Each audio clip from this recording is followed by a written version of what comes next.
అందరికీ నమస్కారం. మీరు వినబోతున్న కథ పంకజం.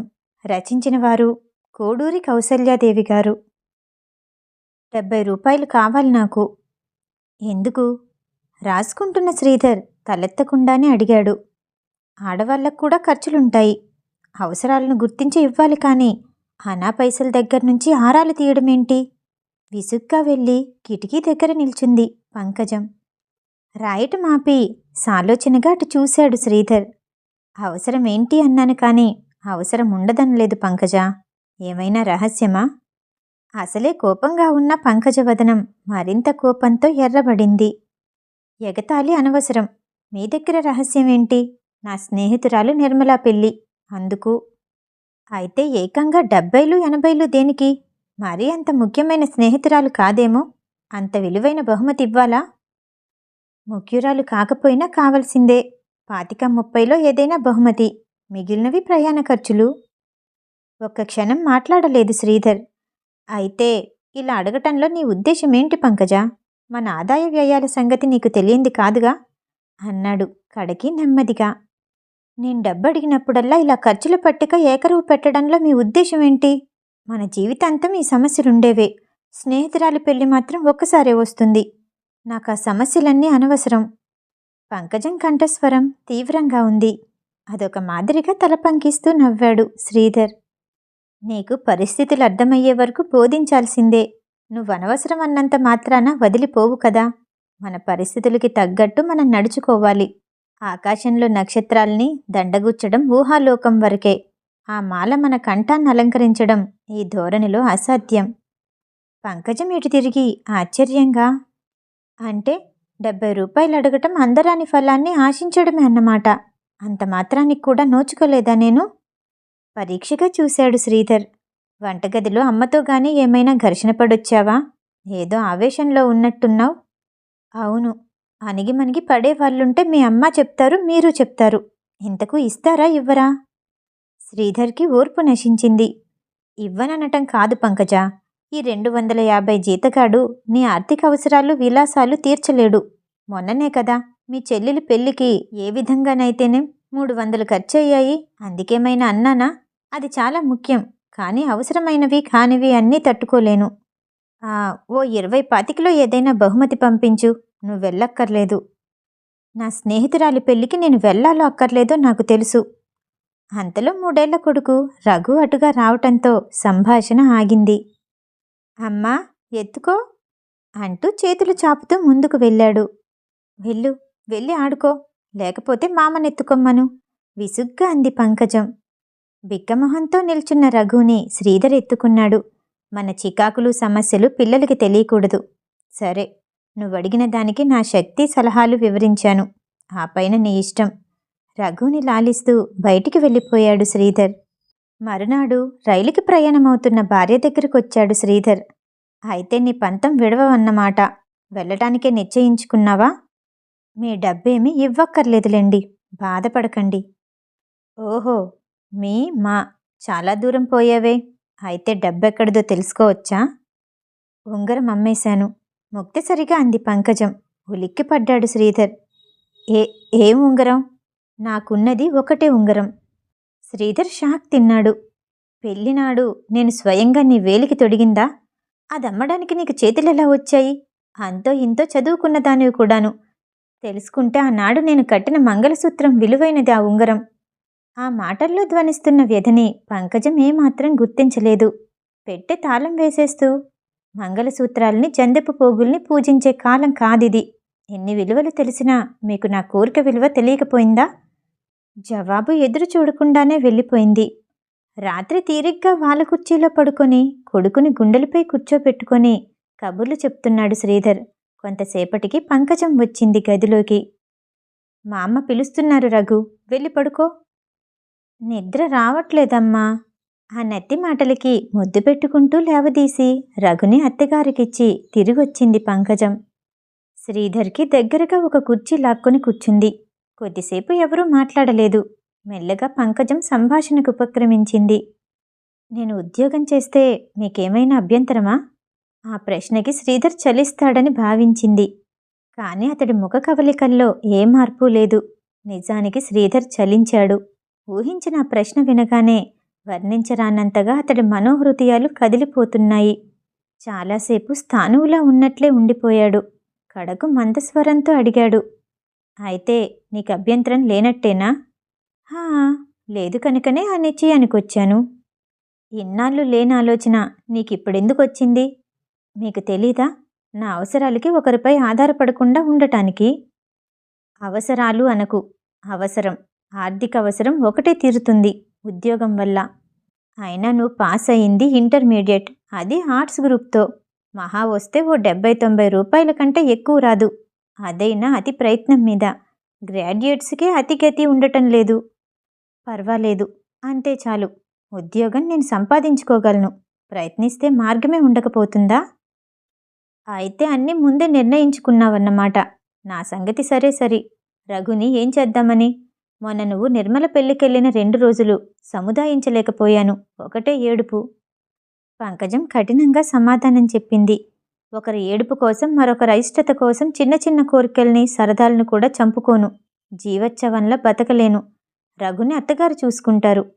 లేకపోతే 4-5 రూపాయలకి ఒక నౌకరు కుర్రాన్ని ఏర్పాటు చేస్తాను. బరువుగా నిట్టూర్చాడు శ్రీధర్. బిడ్డ విషయంలో తల్లిగా నీ బాధ్యత అంతేనన్నమాట. నువ్వు పారేసే డబ్బుకి నౌకరైతే వస్తాడు గాని నీ బాధ్యత, మమత, లాలన లభిస్తాయా బాబుకి వాడి ద్వారా? భర్త బిడ్డలే స్వర్గం అనుకుంటూ కూర్చోడానికి ఇదేం పూర్వకాలం కాదు. 5-6 పిల్లల తల్లులు కూడా ఉద్యోగాలు చేస్తున్నారు ఈ రోజుల్లో. నేను ఉద్యోగం చేస్తానంటే బాధపడుతున్న మీరు కనీస అవసరాలు కూడా డబ్బడిగి లేదనిపించుకోవటం నాకెంత బాధ కలిగిస్తుందో ఆలోచించలేకపోతున్నారా? వృధాగా తర్కించకు పంకజం. నువ్వు ఉద్యోగం చేయడం నాకేమాత్రం ఇష్టం లేదు. ఆర్థికంగా ఏమైనా బాధలుంటే ఉద్యోగం చేసిన అర్థముంది, చెయ్యాలి కూడా. కానీ ఆలోచించి చూడు, మనకే లోటు లేకుండా గడిచిపోతుంది. ఇంకా సంసారం పెద్దదై పిల్లలెదిగొచ్చేసరికి చదువులు పెళ్ళిళ్ళు ఎలాగంటావా? నేను కడుతున్న ఇన్సూరెన్సులు అప్పుడు ఆదుకుంటాయి. నేనున్నా లేకపోయినా ఏ లోటు ఉండదు. ఇక నీకు ఉద్యోగం దేనికి? అనవసర విలాసాలకా? అనవసర విలాసాలని ఎంత తేలిగ్గా తీసిపారేశారు. ఈ నాగరిక యుగంలో బతుకుతున్న మనుషులు నిద్ర తిండేనా? మరే వ్యాపకం అక్కర్లేదా? సంఘంలో బ్రతుకుతున్న మనకి అనేక విధాలుగా ఇతర ఖర్చులుండవా? అంతెందుకు, మీ స్నేహితులకు విలాసాలకు మీరు ఖర్చు పెట్టుకోవటం లేదా? ఎందుకు పంకజ, మీమా అంటూ గోరంతని కొండంతలు చేస్తావు? సాగినంత మేరకు ఇద్దరం ఖర్చు పెడుతూనే ఉన్నాం. నువ్వు నీ ఖర్చులు అంటూ నేను తేడాగా చూడటం లేదే. పరిస్థితులకి అనుగుణంగా సర్దుకోమ్మంటున్నాను. నేను ఎన్ని అవసరాలు మానుకుంటున్నానో నీకేం తెలుసు? కానీ పైకి చెప్పి బాధపడి అందరినీ బాధ పెట్టను. ఈ భూమి మీద పుట్టిన మానవులందరికీ ఏదో లోపం ఉంటూనే ఉంటుంది, బాధ ఉంటూనే ఉంటాయి. దేవుని దయ వల్ల మనకున్న ఆర్థిక లోపం అంతగా బాధపడాల్సింది కాదు. మిగిలిన అన్ని విషయాల్లోనూ ఎంతో హాయిగా గడిచిపోతుంది. అంచేత నువ్వు ఏ దిగులు పెట్టుకోకు. నా శక్తి మేరకు నీకే లోపం రానివ్వను. అవన్నీ నేను ఆలోచించలేదనుకోకండి. డబ్బు అవసరమై చేతిలో విద్య ఉండి కూడా ఎందుకు చేతులు ముడుచుకొని కూర్చోవాలి? కుర్చీలో పడుకున్న శ్రీధర్ లేచి తిన్నగా కూర్చున్నాడు. చూడు పంకజం, అది నువ్వు చిన్న విషయంగా మాట్లాడుతున్నావు కానీ అందులో ఎన్ని సాధక బాధకలుంటాయో. ఒక్క ఆర్థిక సమస్యను తీర్చే ఆ స్త్రీ ఉద్యోగం ఎన్ని ఇతర సమస్యల్ని నెత్తిన రుద్దుతుందో నువ్వు ఆలోచించట్లేదు. జీతం కట్టి 1000 మంది మగవాళ్ళున్న కాలేజీలో చదువుకోవటం వేరు. జీతం అందుకోవటానికి 10 మంది పురుషుల మధ్య కూర్చుని స్త్రీ ఒక అధికారి కింద పనిచేయటం వేరు. ఎంత ప్రగతి సాధించామనుకున్నా 10 మందిలో తిరిగే స్త్రీని గౌరవ మర్యాదలతో చూడగల సంస్కారం మన దేశం ఇంకా అందుకోలేదు. ఇదొక సంధియుగం. అటు పాత పూర్తిగా వదల్లేదు, ఇటు కొత్త పూర్తిగా జీర్ణించుకోలేదు. ఈ పాత కొత్తల మేళవింపు వల్లనే అనేక సమస్యలు తలెత్తుతున్నాయి. అయినా మనం ఆపలేం. ఒకనాటికి ఆ పరిస్థితులు వచ్చి తీరుతాయి. హిందూ దేశం సాటి దేశాలతో సరితూగుతుందని గర్విస్తారు. కానీ అతి పురాతనమైన, అతి విలువైన కుటుంబ వ్యవస్థ పూర్తిగా దెబ్బతింటుంది. స్త్రీ పురుషులిద్దరికీ విద్య ఉంటుంది. ఇద్దరు ఉద్యోగాలు చేస్తారు. సంతానాలకు నర్సరీలుంటాయి. వృద్ధుల ఆలనా పాలనకు కూడా సంస్థలు నెలకొంటాయి. మనుషులు కూడా యాంత్రికంగా మారిపోతారు. తల్లి బిడ్డల మధ్య, భార్యాభర్తల మధ్య ఉండే ఆహ్లాదం, ఆ సంబంధాలు, బాంధవ్యాలన్నీ సమసిపోతాయి. కుటుంబాలలో నిండుదనం తునికిపోతుంది. ఇప్పటికే ఇటువంటి కొన్ని దేశాలున్నాయి. స్త్రీ పురుషులిద్దరూ శ్రమిస్తారు. భోజనశాలలు, పిల్లల నర్సరీలు, వృద్ధుల సంక్షేమ నిలయాలు ఉంటాయి. ప్రభుత్వమే నడుపుతుంది వాటిని. గృహిణికి వంట బాధ్యత లేదు. తల్లి పిల్లల్ని సాకనవసరం లేదు. యువతరం వృద్ధులకి సేవ చేయనవసరం లేదు. స్త్రీ పురుషుడు ఇద్దరూ సమానమే. ఇద్దరికీ సంపూర్ణ స్వేచ్ఛ. వింటున్నావా పంకజం? ఎలాగుంది నీకు? ఎవరికి ఎలాగున్నా మారుతున్న ప్రపంచంలో మార్పులు తప్పవు. ఒకనాటికి రామాయణ భారతాల ప్రసక్తే ఉండదు. సీతా సావిత్రుల నామాలే ఎవరికి తెలియకపోవచ్చు. మనం నిస్సహాయులం, ఏమీ చేయలేం. కానీ భవిష్యత్తులో రాబోయే ఆ ఘోరాలకి మనమే ఎందుకు నాంది పలకాలి? ప్రశాంతంగా సాగిపోతున్న ఈ సంసార సాగరాన్ని చెదరగొట్టక పంకజం, బాగా ఆలోచించు. విని విని నిర్లక్ష్యంగా సమాధానమిచ్చింది పంకజం. నలకను కూడా మీరు భూతద్దంలో చూస్తున్నారు, భయపెడుతున్నారు. నా ఒక్కదాని వల్ల ఈ ప్రపంచంలో వచ్చే మార్పు ఆగిపోతుందా? నేను ఉద్యోగం చేయటానికే నిర్ణయించుకున్నాను. సంభాషణ ముగించేసి వెళ్ళి పడుకుంది. తనలో తను అనుకున్నట్టుగా అన్నాడు శ్రీధర్. అర్థం చేసుకోవటానికి ప్రయత్నించిన వాళ్ళకి చెప్పగలం, ఇలా ఆలోచించే వాళ్ళకి ఏం చెప్తాం? నీకు నచ్చినట్టు కానీ కొన్ని అనుభవాలే తెలియచేస్తాయి. ఆదివారం మధ్యాహ్నం కాలేజీలో లెక్చరర్గా పనిచేస్తున్న సుమతి ఇంటికి బయలుదేరింది పంకజం. ఆ ఇద్దరూ ఇంటర్మీడియట్లో సహాధ్యాయులు, స్నేహితులు కూడా. సుమతి ఇంటి దగ్గర లేదమ్మా, ప్రైవేటు క్లాసు పెట్టిందట, కాలేజీకి వెళ్ళింది. సుమతి ముసలి తల్లి ముక్కుతూ మూలుగుతూ చెప్పింది. ఆవిడ 80 ఏళ్ల వృద్ధురాలు. నాకా కళ్ళు కనిపించవు, ఏ పని చేయగల ఓపిక లేదు. ఇటు నాకు చాకిరీ చేస్తూ అటు పిల్లల్ని చూసుకుంటూ ఆ కాలేజీలో నానా యాతన పడి డబ్బు సంపాదిస్తుంది. ఆదివారం కూడా ఖాళీ లేదు. ఇంట్లో పిల్లలందరికీ జ్వరాలు. అదొచ్చే వరకు వాళ్లకు మంచినీళ్ళిచ్చే గతి కూడా లేదు.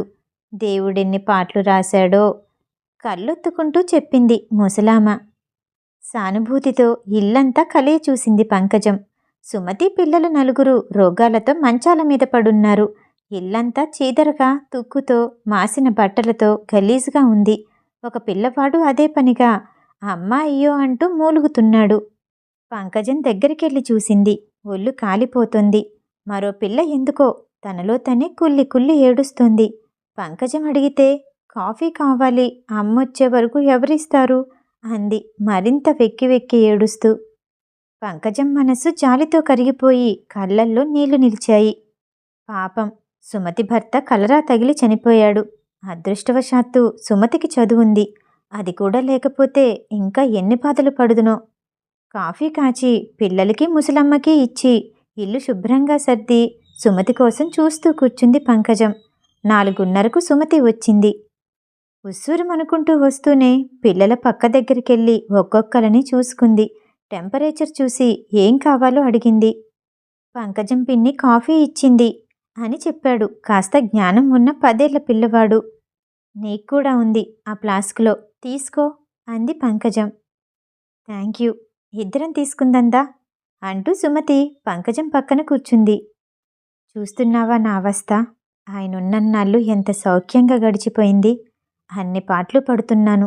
దేవుడికి నా మీద దయలేదు. ఈ పిల్లల్ని చూసుకోవాలి, చచ్చేలా చాకిరీ చేసుకోవాలి, అటు కాలేజీలో చచ్చేట్టు అరిచి అరిచి పాఠం చెప్పాలి. అదేనా మర్యాదగానా? ఒకడు కుక్క కూత, మరొకడు గాడిద అరుపు, ఇంకొకడు ఈకిలించడం. ఒక్క అవస్థ కాదు. పరీక్షలు దగ్గరకొస్తున్నాయి. కోర్సు అవ్వలేదని మొన్న చీఫ్ పిలిచి వ్యాఖ్యానించాడు. ఏదో ఒక అల్లరి ఆర్భాటం చేస్తూనే ఉంటారు ఈ స్టూడెంట్స్. కోర్సు అవ్వనివ్వరు. ఫారం ముందుకి జరగదు. వాళ్ళని గట్టిగా ఏమైనా అంటే స్ట్రైక్లు. దాంతో ఇటు స్టూడెంట్స్కి లోకువే, అటు లెక్చరర్స్కి లోకువే. గతిలేక చేయటం కానీ లెక్చరర్, ప్రొఫెసర్, ఆఫీసర్ అంటూ పెద్ద గంభీరంగా వినిపిస్తాయి. ఈ ఉద్యోగాలు నిజానికి అవన్నీ ఒక రకం కూలి పనులే. ఈ పిల్లలంతా ఫ్లూ జ్వరంతో పడున్నారు. వేరే చూసే దిక్కులేదు. అయినా చచ్చినట్టు ప్రైవేటు క్లాసు పెట్టి చెప్పి వచ్చాను. ఇప్పుడే వచ్చానా? ఆస్పత్రికి పోయి మందు తేవాలి. బజార్కి పోయి ఏమైనా పళ్ళు కూరలు తెచ్చుకోవాలి. ఇంటికొచ్చి మళ్ళీ ఇంటిడు చాకిరీ చేసుకోవాలి. తెల్లారి కాలేజీలో కోతులకు చెప్పబోయే పాఠం కాస్త చూసుకోవాలి. కర్మ. నుదుర్ని అరచేత్తో కొట్టుకుంది సుమతి. పంకజం చూడకుండా అటు తిరిగి కళ్ళు తుడుచుకుంది. ఈ పిల్లలు కాస్త ఎదిగొచ్చేదెప్పుడో, నా పాటలు తీరేదెప్పుడో. పోనీ ఒక వంట మనిషిని పెట్టుకుంటే అడిగింది పంకజం. ఆ సౌభాగ్యమూ అయింది. ఒక్కర్తే ఇంట్లో నెల్లాళ్ల పాటు వచ్చే సరుకులన్నీ వారం రోజులకే అయిపోయాయనేది. ఇంటికి పట్టుకుపోయేదో దుబారా చేసేదో తెలీదు. మరొకడు 2 రోజులు చూసి రేడియో పట్టుకుని చక్కా పోయాడు. ఇక హడలిపోయి వంట వాళ్ళ పేరెత్తడం మానేశాను. కొంచెం సేపు కూర్చొని వెళ్ళిపోయింది పంకజం. సుమతి ద్వారా ఉద్యోగ ప్రయత్నం చేద్దామనుకున్న ఆమె ఉద్దేశం సుమతి కుటుంబ స్థితి కళ్ళారా చూశాక, సుమతి కష్టసుఖాలన్నీ చెవులారా విన్నాక మనసులోనే సమాధి అయిపోయింది. సుమతి ఏమైనా ఉద్యోగం ఇస్తానందా? అడిగాడు శ్రీధర్ రాత్రికి. నేనందుకు వెళ్ళలేదు అంది పంకజం ముక్తసరిగా. దీపావళికి రమ్మని మామగారు ఉత్తరం రాశారు అని లెటర్ అందించాడు ఒకరోజు శ్రీధర్. అందుకొని ఆతృతగా చదువుకుంది పంకజం. పండక్కి మా పెద్ద చెల్లెలు కూడా వస్తుందిట. మరెప్పుడెళ్దాం? వారం రోజులే ఉంది అంది ఒక విధమైన ఉత్సాహంతో. అందుకు సమాధానం అత్తగారి నుంచి వచ్చింది. ఈ మధ్యనేగా చెల్లెలి పెళ్లికి వెళ్ళి నెల్లాళ్ళుండొచ్చావు. పుట్టింట్లోనే కాదు పండగ, ఇక్కడా ఉంది. ఓసారి స్నేహితురాలి పెళ్ళి, మరోసారి చెల్లెలి పెళ్ళి, ఇంకోసారి పండగ అంటూ తిరగడమేంటి అస్తమాను? శ్రీధర్ మెల్లిగా లేచి వెళ్ళిపోయాడు ఆఫీసు టైం అయిందంటూ. చర్రన కోపం వచ్చింది పంకజానికి. ప్రతిదానికి అందరి సలహాలు అనవసరం. నా పుట్టింటికి నేను వెళ్ళడానికి కూడా నీతిబోధలేనా? జయమ్మ అసలే ముక్కోపి. ఒక్క దీపావళికేం పోయి శాశ్వతంగా అక్కడే పడుండు అని దర్జాగా అక్కడ్నుంచి లేచి వెళ్ళిపోయింది. పంకజం ముఖం కోపంతో జేవురించింది. సుడిగాల్లా వెళ్ళింది భర్త గదిలోకి. తలదూకుంటున్న శ్రీధర్ అద్దంలో భార్య ప్రతిబింబం చూసి కూడా చూడనట్లే ఊరుకున్నాడు. ఇంకొక క్షణముండని ఇంట్లో అంటూ గావుకేక పెట్టింది పంకజం. గమనించినట్లే టై కట్టుకోసాగాడు శ్రీధర్. మీకే చెప్పేది వినపట్టం లేదు? ఉడుకుమొత్తనంగా అరిచింది తిరిగి. ఏంటి అన్నాడు శ్రీధర్ తల తిప్పకుండానే తాపీగా. అద్దంలో చూస్తూనే ఉన్నాడు ఆమె రౌద్రాకారం. ఏంటా? ఏంటి? ఏమి ఎరగనట్టు? పండక్కి పుట్టింటికి వెళ్తానంటే శాశ్వతంగా పుట్టింట్లోనే ఉండమనే మనిషిని నేనెక్కడా చూడలేదు. నాకేం బెదిరింపా? మహారాణిలా ఉంటాను. ఈ దరిద్రమూ తప్పుతుంది. నన్ను భరించలేనంత బీదది కాదు నా పుట్టిల్లు. మీ పుట్టిల్లు బీదదెందుకవుతుంది? తప్పు తప్పు. బీదింట్లో దానివైతే నన్నెలా కొనుక్కుంటావు ఇన్ని వేలు పోసి? తర్వాత ఆలోచిద్దాం కానీ భోజనం చేద్దన్నాడు. ఆకలి ఎక్కువవుతున్న కొద్దీ తెలివి నశిస్తుందట. ఇంకా భోజనం పడక మంచి జోరుగా ఉంది నీ ధోరణి. నవ్వుతూ భార్య చెయ్యి పట్టుకున్నాడు. నేను రాను. చెయ్యి విదిలించుకొని వెళ్ళి పెట్టి సర్దుకోసాగింది. కోపంగా ఉన్నా అందంగానే ఉన్నావు సుమా. నీకు సత్యభామ పేరు పెట్టాల్సిందసలు. నవ్వుతూ నవ్వుతూ పరిస్థితి తేల్చేయ చూశాడు శ్రీధర్. కాని పంకజం ఆ హాస్యమేమీ పట్టించుకోలేదు. వెంకమ్మ, చాకలింటికెళ్ళి బట్టలు ఉతికినా సరే లేకపోయినా సరే తీసుకొచ్చేయ్ అని పని మనిషికి ఆజ్ఞాపించింది. పరిస్థితి విషమించిందని గ్రహించాడు శ్రీధర్. దగ్గర కూర్చుని బ్రతిమాలుతున్న ధోరణిలో అన్నాడు. చూడు పంకజం, ఏమిటి తొందరపాటు? వయస్సు పెరుగుతున్న కొద్దీ చాదస్తం పెరుగుతుంది. నీకావిడితో వాదనెందుకు? వెళ్ళాలని ఉంటే నేను పంపను. చాలా సంతోషం. నాకు మీ అధికారాలు వద్దు, మీ దయా ధర్మాలు వద్దు. 4 ఏళ్లు భరించాను. ఇక నా వల్ల కాదు. నా దారి నన్ను చూసుకొనియండి. పెట్టె సర్దుకుంటూనే స్థిరంగా అంది పంకజం. సరే నీ ఇష్టం. ప్రస్తుతం ఏం చెప్పినా వినేట్టులేవు. ఆఫీసుకి వెళ్ళిపోయాడు. 11 గంటలకి ఆఫీస్ ప్యూన్ వచ్చి ఒక కవరిచ్చాడు పంకజానికి. అయ్యగారిమ్మన్నారంటూ. అప్పటికి ఆమె ప్రయాణానికి సిద్ధమైపోయి రఘుని ముస్తాబు చేస్తోంది. కవర్ విప్పింది. 5 10 రూపాయల నోట్లు. ఎవరి దగ్గరో బదులు తీసుకుని పంపించాడన్నమాట. ఈ పని ముందే చేస్తే ఎంత బాగుండు. ఇప్పుడెందుకు? మిమ్మల్ని రైలుకి పంపి రమ్మన్నారండి అన్నాడు బంట్రోతు. అవసరం లేదు, నువ్వెళ్ళొచ్చు. ఈ కవరు కూడా వారికే ఇచ్చెయ్యి. వాడు నిర్ఘాంతపోతూ వెళ్ళిపోయాడు. వీధిలో జట్కా నిల్చుంది. పెట్టెలు బండిలోకెక్కుతున్నాయి. అంతలో రిక్షాలో దిగాడు శ్రీధర్. జయమ్మ మనస్సు కాస్త కుదుటపడింది. చెప్పులు తొడుక్కుంటున్న పంకజం కళ్ళు గర్వంగా మెరిశాయి తన పట్ల అతనుకున్న విధేయతకి. ఇలా నిల్చున్న పల్లాన ప్రయాణమైంది. కోపగించిందా? అడిగింది జయమ్మ కొడుకుని. అబ్బే, అదేం లేదమ్మా, నేనే పంపిస్తున్నాను. పోనీ పండగని వాళ్ళు రాశారు కదా, 10 రోజులుండొస్తుందిలే సర్ది చెప్పేశాడు. ఆ మాటలు విన్న పంకజం కొద్దిగా బాధపడింది. ఇంత మంచివాడి మాటనా పెడచెవిన పెట్టిపోతున్నాను అంటూ వేస్తున్న కాలు వెనక్కి తీసుకుంది. రెడీయేనా అన్నాడు శ్రీధర్ భార్యనుద్దేశించి. కరుగుతూ కరుగుతూ ఉన్న పంకజం మనసు మళ్ళీ బిగుసుకుపోయింది.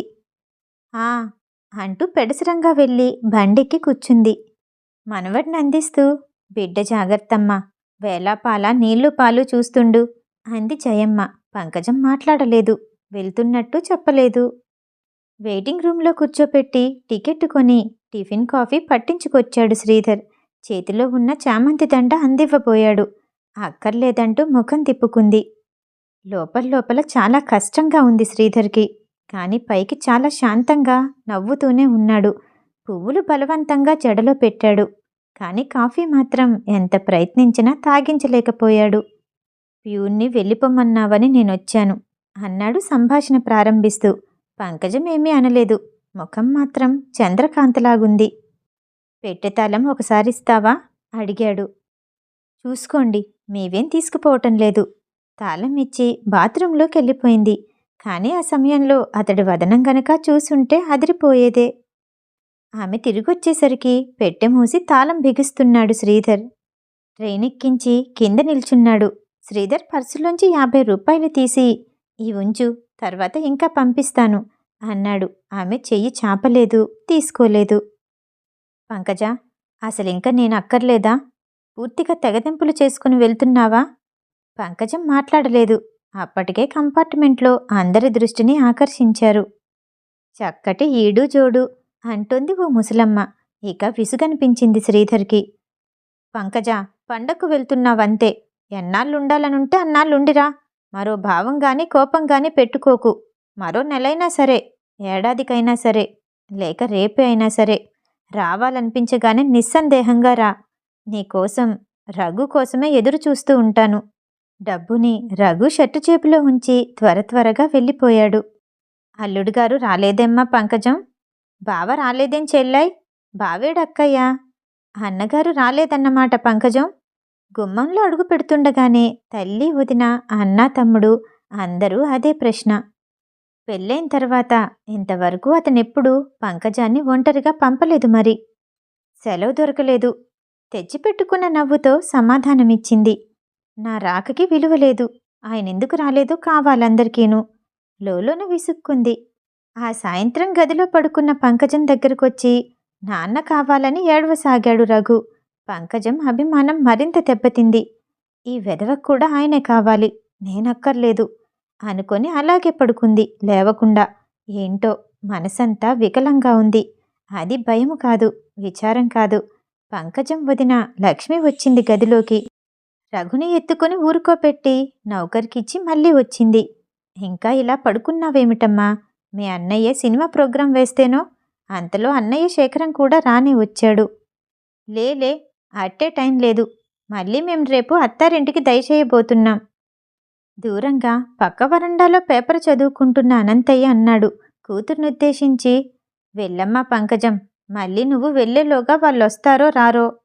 సరదాగా వెళ్ళిరండి. రఘుని నాతో షికారుకి తీసుకెళ్తాలే. ఇక తప్పేటట్టు లేదని బలవంతంగా లేచింది పంకజం. రఘుని ముస్తాబు చేయబోతుంటే, వాడి సంగతి నేను చూసుకుంటాలే, నువ్వెళ్ళు. తల్లి తీసుకుని పోయింది. పంకజం హృదయం గర్వంగా నాట్యం చేసింది. ఎక్కడైనా నేలన నడవనిస్తేనా? అత్తింటికి పుట్టింటికి ఎంత తేడా! భర్త, అత్తగారు వచ్చి కాళ్ళు పట్టుకునే వరకు వెళ్ళకూడదనుకుంది. సినిమా నుంచి తిరిగి వచ్చేటప్పటికి రఘు అమ్మమ్మ పక్కలో పడుకొని నిశ్చింతగా నిద్రపోతున్నాడు. లేవదీయబోతుంటే, ఉండని అమ్మా, అక్కడెలాగూ తప్పదు. ఈ 4 రోజులైనా కాస్త సుఖంగా నిద్రపో అంది తల్లి. తృప్తిగా తన పక్క మీద వాలింది పంకజం. మర్నాడు ఉదయమే లక్ష్మీ, శేఖరం వెళ్ళిపోయారు. మధ్యాహ్నం ట్రైన్లో అనురాధ, ఆదినారాయణ దిగారు. వస్తూనే అక్కను కౌగలించుకుంది అనురాధ. సహజంగా పంకజం అనురాధ కంటే అందమైంది. ఇప్పుడు అక్క కంటే అనురాధే అందంగా, సోగ్గా ఉంది. ఖరీదైన షిఫాన్ చీర, ఫ్యాషన్ కత్తిరింపుల జాకెట్టు, అందమైన హెయిర్ స్టైల్, కాళ్ళకి చెమ్కీ పని చేసిన కాన్పూర్ స్లిప్పర్స్, చేతిలో అందమైన వ్యానిటీ బ్యాగ్. చూసేటప్పటికి కొంచెం ఈర్ష్య కలిగింది పంకజానికి. దానికేం తక్కువ, ఢిల్లీలో కాపురం, గెజిటెడ్ ఆఫీసర్ భార్య, అత్త అదుపాజ్ఞలు లేని స్వతంత్రం. అలాగుండాలి జీవితం అంటే అనుకుంది. నన్ను బీదవాళ్ళకి మామూలు ఉద్యోగస్తుడికి చేశారు నాన్నగారు అని కొంచెం కోపం కూడా వచ్చింది. తెల్లవారితే పండగ. ఆ రాత్రి భోజనాల దగ్గర అనంతయ్య గారన్నారు, శ్రీధర్ కూడా వస్తే ఈ 4 రోజులు కలకలలాడుతుండేదిల్లు. ఎంచేతో రాలేదు. అవునవును. మీకు కావలసినవి కలకలలు, మాకు కావలసినవి గలగలలును అన్నాడు ఆదినారాయణ. అబ్బే, అతను అలాంటివాడు కాదు. చాలా ఉత్తముడు. ఈ కాలంలో అటువంటి మనిషిని ఎక్కడా చూడలేదు. అనంతయ్య ఇంకా ఏమేమో అంటూనే ఉన్నాడు. ఓహో అంటూ చెయ్యి కడుక్కొని వెళ్ళిపోయాడు ఆదినారాయణ. అతనసలే కోపిష్టి మనిషట. ఎవరి దగ్గరైనా మరీ మీ ధోరణి మీదే విసుక్కుంది సీతమ్మ. అలాగా మరి. ఈ 4 రోజుల నుంచి చూస్తూనే ఉన్నాను. ఒక్కడు ఆ గదిలోనే కూర్చుంటాడు. ఎవరితోనూ ఓ మాట మంచి లేదు. అయితే అతడెప్పుడు అంతేనా అనురాధా? ఇంకా మంచివాడే అని మురుస్తున్నాను నేను. పెళ్ళవ్వగానే వెళ్ళిపోయావు. నీ సంసారం సంగతేమీ నాకు తెలీదమ్మా కంగారుగా అడిగాడు అనంతయ్య. పేలవంగా నవ్వూరుకుంది అనురాధ. అబ్బా, మీరు మరీను ఊరుకుందురు. అతడు వింటే మళ్ళీ అదో రభస అంది సీతమ్మ. ఈ వారం రోజుల నుండి ఇది జలంధర్ నుంచి తెచ్చారు, ఇది పాట్నా నుండి తెప్పించారు అంటూ చెల్లెలు ధరించే నగల్ని, దుస్తుల్ని చూసి ఓ పక్క మురిసిపోతూ ఓ పక్క ఈర్ష్యపడుతున్న పంకజానికి ఇదంతా అయోమయంగా ఉంది. రాత్రి పడుకోవడానికి తన గదిలోకి వెళ్తున్న పంకజానికి అప్రయత్నంగా ఆను ఆదినారాయణుల సంభాషణ వినిపించింది. పండగ రేపే కదా, రేపు రాత్రి ట్రైన్కి రెడీగా ఉండు. ఓసి మొద్దు, నిద్రపోయావా ఏంటి అప్పుడే? లేదు, వింటున్నా. అనురాధ సన్నని గొంతు. విని కూడా సమాధానం లేదు. పుట్టిల్లనా భరోసా? కాదండి, నాకింకో 4 రోజులుండాలనుంది. అసలు పండగంతా ఎల్లుండి కదా. బెదురుతున్నట్టు ఉంది అనురాధ కంఠస్వరం. అవతల మన చుట్టమెవడూ లేడు సెలవివ్వడానికి. పోనీ మీరు వెళ్ళకూడదు? ఏంటే, నేను లేకపోతే విచ్చలవిడిగా తిరుగుదామనా? వీల్లేదు. రేపే వెళ్ళి తీరాలి రంకె వేస్తున్నట్టు అన్నాడు. ఇంకా వినిపించలేదు పంకజానికి. అసహ్యించుకుంటూ త్వర త్వరగా వెళ్ళిపోయింది. పడుకోవడమే కాని పంకజానికి నిద్ర పట్టలేదు. నోరారా పంకజ అని తీయగా ప్రేమగా పిలిచే తన భర్తకు ఇతనికి ఎంత తేడా! భర్త ముందు నోరు మెదపడానికి దడుస్తోంది అనురాధ. తానెంత కోపగించుకున్నా విసుక్కున్నా విడవకుండా కూడా తిరిగే భర్తను అలా చులకన చేసి వచ్చేయటంలో పొరపాటేమైనా జరిగిందా? వచ్చిన వారం తర్వాత ఇవ్వాల మొదటిసారిగా తన ప్రవర్తన గురించి ఆలోచించుకోసాగింది. కాని ఆ వెంటనే అభిమానము తలెత్తింది. నా పిచ్చి కాని, అడుగడుగున నీతులు వర్ణించేవాళ్ళు మంచివాళ్ళ? అంత ప్రేమే ఉంటే నాకు కాకపోతే నా తండ్రికైనా ఒక ఉత్తరం రాశారా? మర్నాడు ఉదయం తల్లి పిండి వంటలు చేసే హడావుడిలో ఉంది. అనురాధ స్నానం చేసొచ్చి దొడ్లో అరుగు మీద జుట్టు తడి ఆర్పుకుంటూ కూర్చుంది. పంకజం మెల్లగా చెల్లెల దగ్గరికి చేరింది. ఏంటను, రాత్రి మీరిద్దరూ ఘర్షణ పడుతున్నారు? ఏం లేదక్కా. ఏముంది అంది అనురాధ ఏమీ తెలియనట్టు. అయినా అతను అంత మోటుగా మాట్లాడతాడేమిటే నీతో? అంత చదివాడు కదా. ఈ కాలంలో కూడా ఇవేం పిలుపులు? ఏమే ఓసే అని భార్యని పేరుతో పిలుచుకోవడం కూడా లేదా? గుచ్చి అడుగుతుంటే ఇంకా మౌనంగా ఉండలేకపోయింది అనురాధ. ఏం చెప్పనక్కా, నా దురదృష్టం. పెళ్ళై వెళ్ళిన ఏడాది నుంచి నిన్ను బావను మీ అనురాగాన్ని తలుచుకుంటూ సంతోషించని రోజే లేదు. ఎంత చదివితేనేం, ఏం ఉద్యోగం చేస్తేనేం, సుఖపట్టం చేతనవ్వాలి కానీ కార్లు మేడలు నౌకర్లు ఉన్నంత మాత్రాన ఆనందం లభించదు. నాపై చెప్పలేనంత అనుమానం. ఎక్కడికి వెళ్ళకూడదు నేను. ఏ ఆఫీసర్ల పార్టీ అయినా ఉండి భార్యని తీసుకువెళ్ళడం తప్పనిసరైనప్పుడు నన్ను కూడా తీసుకువెళ్తారు. కానీ కళ్ళు ఎప్పుడూ నాపై నిఘా. నేనిక్కడికి రాసే ఉత్తరాలు తనకు చూపించి మరీ రాయాలి. అడుగడుగున దుమ్మదుమ్మలాడుతూనే ఉంటాడు. మా అత్తగారు దగ్గర లేదన్న మాటే గాని 2-3 రోజులకో ఉత్తరం రాస్తుంటుంది. భార్యనలా అదుపులో పెట్టు, ఇలా జాగ్రత్తలో పెట్టు అంటూ. నా మనసుకెక్కడా సంతోషమే ఉండదు. ఇంతోటి బతుకు ఎలా పడి ఉంటే లెమ్మని, ఎలాగో అలాగా ఉంటే వల్ల కాదు. చలాకీగా కనిపించాలి. సినిమా స్టార్ లాగా సింగారించుకోవాలి. తన భార్య చదువుకున్నది, అందమైనది అని అందరిలో తనకు గర్వంగా ఉండేట్లు నేనుండాలి. నా మటుకు నాకు సంతోషం అక్కర్లేదు. కన్నీళ్ల ప్రవాహమైపోయింది అనురాధ. ఏంటమ్మా అది? పండుగ నాడు తండ్రి కంఠం వినిపించి ఇద్దరూ కంగారుగా లేచారు. ఏం లేదు నాన్న, మళ్ళీ మీ అందరినీ వదిలిపోవటం అంటే కష్టంగా ఉంది. కళ్ళు తుడుచుకొని బలవంతాన నవ్వింది అనురాధ. పెళ్ళయ్యాక అంతే కదమ్మా మరి. మళ్ళీ సంక్రాంతికి వద్దుగాని. అల్లుడు గారితో నేను చెప్తాన్లే అంటూ వెళ్ళిపోయాడు అనంతయ్య. అదేంటే, నాన్నతో నీ కష్టసుఖాలు చెప్పుకోకూడదు? అడిగింది పంకజం. అలాంటివి చెప్పుకోకూడదక్కా. అప్పట్నుంచి వాళ్ళ దృష్టంతా మనపైనే పెట్టుకుని బాధపడతారు. అయినా అమ్మ నాన్న జాలిపడతారు కానీ అటువంటివి తెలిస్తే వదినికి లోకువైపోను. ఎక్కడివక్కడ మర్చిపోవటం హాయి. పిచ్చి సిద్ధాంతాలు నీవన్నీ. అలాంటి మొండి కాపురం నువ్వు గనక చేస్తున్నావు కానీ నేనైతే వచ్చి పుట్టింట్లో కూర్చొని 3 చెరువుల నీళ్లు తాగించి అదుపులోకి తెచ్చుకుందును. అంతేనా? నువ్వింకా తెలివైన దానివనుకున్నానే నిర్ఘాంతపోయింది అనురాధ. అంటే చెల్లెలి హేళనకి పంకజం అహం దెబ్బతింది. ఇక్కడే ఉండేవాళ్ళమైతే పెళ్లి చేసుకొని అంత లాంఛనంగా వెళ్ళడం ఎందుకు? చావో బ్రతుకో, కష్టమో నిష్ఠూరమో, అది నా ఇల్లు, నా సంసారం. ఎంత ఆత్మీయులైనా అన్నీ సవ్యంగా ఉంటేనే గౌరవంగా చూస్తారు. కట్టుకున్న భర్త వద్ద లభించని గౌరవం కన్నతల్లి వద్ద కూడా కరువే. ఎన్ని చదువులు చదవని, ఎన్ని హక్కులు రాని, ఈ మానసిక జాడ్యాలు తగ్గడానికి కొంతకాలం పడుతుంది. అంతవరకు మనం పాతదారిలోనే నడవాలి. భర్తతో తెగతింపులు చేసుకునొచ్చిన్నాడు ఈ అమ్మ ఆదరణ, నాన్న ప్రేమ, అన్నయ్య గారం, వదిన నమ్రత మచ్చుకైనా కనిపించవు. చెప్పి వెంటనే లోపలికి వెళ్ళిపోయింది అనురాధ. కొయ్యబారిపోయింది పంకజం. అంత హీనంగా చూస్తున్న భర్తే సర్వస్వం అంటోంది అనురాధ. ఆదినారాయణతో పోల్చి చూస్తే తన భర్త దేవుడు. అటువంటి వ్యక్తిని చిన్న విషయానికే తాను తూలనాడింది. తాను చేసింది నిశ్చయంగా తెలివి తక్కువ పనే.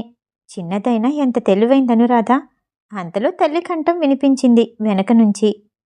ఏమే అలా కూర్చున్నావు ఎండలో? మీ ఆయన రాలేదనా? ఏం పని తగిలిందో ఏమో. పండగ కదా, ఆ పిల్లాడిని కాస్త ముస్తాబు చేసుకోకూడదు? అలాగే అంటూ అక్కడి నుండి లేచింది పంకజం. రఘుని స్నానం చేయించమని నౌకర్కి అప్పగించింది. తాను బట్టలు తీయడానికి పెట్టె దగ్గర కూర్చుంది. కూర్చున్నదన్న మాటే కాని మెదడేమీ పని చేయటం లేదు.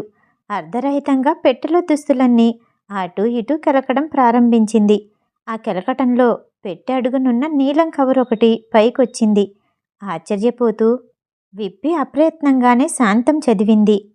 డియర్ పంకజ, ఆఫీస్కొచ్చానన్న మాటే కాని ఆలోచనంతా నీమీదే. చాలా ఆలోచించి ఈ పని చేస్తున్నాను.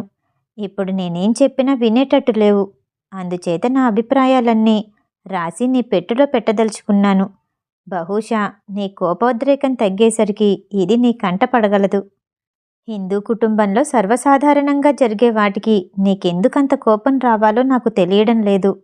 అమ్మ ఏదో సాధిస్తుందనే నీకు కోపం కానీ, ధనవంతుల పిల్లవు, చదువుకున్న దానవు అని ఏ పని చెయ్యనీయకుండా భోజనం వడ్డించి వంటగదిలోకి పిలిచే అత్తగారులు మన భారతదేశంలో ఎందరున్నారంటావు? ఒక మంచికి ఒక చెడు ఉంటూనే ఉంటుంది. మానవ మాతృలం, భరించాలి. వివాహానికి ముందు పుట్టిల్లు వేరు, వివాహం తర్వాత పుట్టిల్లు వేరు. నువ్వక్కడ పుట్టి పెరిగావు. ఆ బంధాన్ని పురస్కరించుకొని అక్కడ 4 రోజులుండి రావలసిన బంధువులే కానీ అక్కడ నీకేమీ అధికారం లేదు. ఇది నీ ఇల్లు, నీ అధికారం చెల్లుతుంది. అత్తగార్ల అధికారం చలాయించడం లేదు. అధికారం చేతులు మారేటప్పుడొచ్చే సంచలనం అది. నీకు ధనిక వర్గపు దర్జాలు తప్ప ఏమైనా లోటు చేశానా? నువ్వు చదువుకున్న దానివి, పరిస్థితిని అర్థం చేసుకుంటావనుకుంటున్నాను. ఎప్పుడు రావాలనుంటే అప్పుడు నిస్సంకోచంగా నీ ఇంటికి నువ్వు రా. ఈ గృహద్వారాలు, నా హృదయద్వారాలు నీకు సదా సుస్వాగతం పలుకుతూ ఉంటాయి. నీ శ్రీధర్. పంకజం అభిమానం పశ్చాత్తాపంగా మారి దుఃఖరూపం దాల్చింది. ఆ రోజు స్టేషన్లో హిందీకి అతడు పెట్టె తాళం అడిగాడు. తానెంత నీచంగా మాట్లాడింది. అమృతమే అంతరంగంగా, దైవత్వమే ధనబలంగా గల ఈ ప్రేమామూర్తిని తాను అపార్థం చేసుకుంది. పంకజ, బయట ఎవరితో పిలుపు. కళ్ళు తుడుచుకొని చావడిలోకొచ్చింది పంకజం. చేతిలో కుంకుమ భరిణితో చిన్ననాటి స్నేహితురాలు కమల నిలబడుంది. విచారమంతా ఒక్కసారి మర్చిపోయి సాదరంగా ఆహ్వానించి కూర్చోపెట్టింది పంకజం.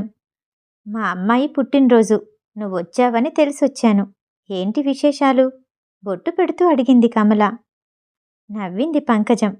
విశేషాలకేం కాని, నువ్వు మరీ ఇంత సనాతన ముత్తైదులా మారిపోయావే. చదువుకునే రోజుల్లో సినీ స్టార్స్కి కూడా ఫ్యాషన్స్ నేర్పేట్టుండేదానివి. తేలిగ్గా నవ్వేసింది కమల. అవన్నీ ఆ రోజులు. జీవితం మారిందిగా మరి. అంత ఫ్యాషన్గా ఉండటం మా వారికి ఇష్టం ఉండదు. ఉద్యోగం కూడా మానేశాను. ఎంత నవీన యుగమైనా వివాహ జీవితం అన్నాక కొన్ని కొన్ని త్యాగాలు కట్టుబాట్లు తప్పవు మరి. ఉద్యోగం మానేశావా? ఆశ్చర్యంగా అడిగింది పంకజం. అవును పంకజం. ఇంత చదువు చదివి సంసారంలో పడిపోవటమేమిటని కొన్నాళ్ళు మూర్ఖంగా ఆలోచించేదాన్ని. తర్వాత క్రమంగా అర్థం చేసుకున్నాను. ఈ విద్యని తెలివిగా సంసారం చేయడానికి కూడా ఉపయోగించుకోవచ్చు. భార్యగా తల్లిగా ఈ ఉద్యోగం మానేసి ఇంకో ఉద్యోగం ఎందుకు చెప్పు? కానీ ఏ మాట కామాట ఉద్యోగం మానేశాక పిల్లల్ని చూసుకుంటూ హాయిగా ఉన్నాను. కమల చెప్పి వెళ్ళిపోతుంటే విస్మయంగా వెళ్ళే దిక్కే చూస్తూ నిలబడింది పంకజం. నాన్న, ఇప్పుడొక ట్రైన్ ఉంది, నన్ను పంపించేయండి అంది తండ్రి గదిలోకి వెళ్ళి. సీతమ్మ ఆశ్చర్యంగా చూసింది. అమావాస్య పూట వెళ్తావా? తెలివైన అనంతయ్య కూతురి స్థితి చిటికలో గ్రహించేశాడు. ఎప్పుడైతేనేం వాళ్ళింటికి వాళ్ళు వెళ్ళడానికి అని భార్యని ఓదార్చి కూతుర్ని సాగనంపాడు. పంకజం బండి దిగుతుండగానే శ్రీధర్ చిరునవ్వుతో ఎదురొచ్చి రఘుని అందుకున్నాడు. కాలు కడుక్కొమ్మా, ఎప్పుడు భోంచేశావో ఏంటో అంటూ జయమ్మ త్వరగా వడ్డించి భోజనం చేస్తున్నంతసేపు దగ్గరే కూర్చుని పుట్టింటి వారి యోగక్షేమాలు అడుగుతూనే ఉంది. పండగనాడే తిరిగొచ్చిన తన్ని ఎంత హేళన చేస్తారో అని భయపడింది. ఏమాత్రం కోపం లేని ఆ తల్లి కొడుకుల ఆదరాభిమానాలకి సిగ్గుతో తల ఎత్తుకోలేకపోయింది. పండగనాడు ఇలా ఇంత సామాన్యంగా ఉన్నారేంటి అడిగింది చివరికి ఎలాగో. జయమ్మ నిండుగా నవ్వింది. ఇంటికి దీపంలా నువ్వొచ్చావా మరి, ఇంకా అంతా పండగే. శ్రీధర్ చిరునవ్వుతో అన్నాడు.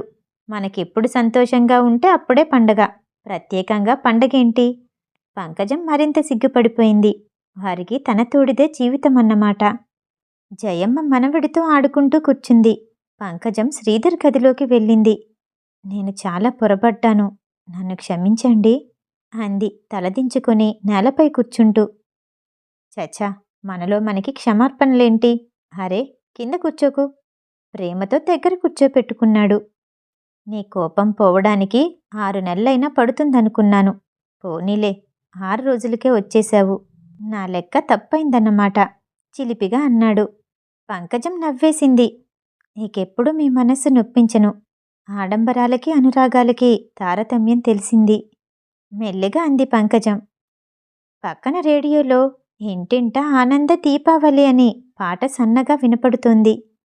శ్రీధర్ తృప్తిగా ఊపిరి పీల్చాడు. నిజంగా నా జీవితంలో మరపురాని సుదినం ఈరోజు. సంతోష జీవితానికి అవసరమైన సంతృప్తి నీలో కలిగింది. భర్త వారించినా వినకుండా పంకజం తన అనుభవాలన్నీ ఏకరువు పెట్టింది.